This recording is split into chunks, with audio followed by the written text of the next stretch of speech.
you do 4 different placements. Well, you did, I'm not too sure about now, but you did 4 different placement opportunities, and that was all okay. So I was able to go to all of those, no issues. 3 out of the 4 were actually in a hospital-based setting. So you they try to rotate you through so you can get a little bit of everything. So you get kind of MSK, you get a little bit of inpatient hospital, you get a little bit of outpatient sometimes, or neurological. And then some people got rural placements as well, but I unfortunately wasn't lucky enough to get one of those ones.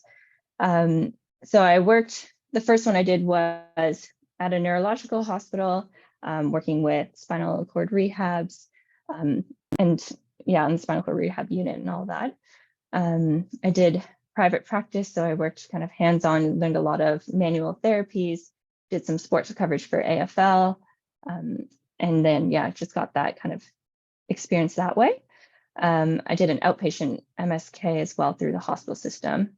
And then my last one was actually in oncology as well, and it was hematology in the renal ward. So a full-on ward, that's for sure. And it was learning really quick and learning a lot on the spot. But again, it was kind of my last placement, and that's gave me that little bit of background information about oncology that I needed, and learning lots and lots about the hospital system and the body and how to kind of work in a multidisciplinary team. And so these are kind of mainly what most people got, but there are some really cool opportunities out there. And I think it's just growing and growing to give you that kind of practice and practical components that you need.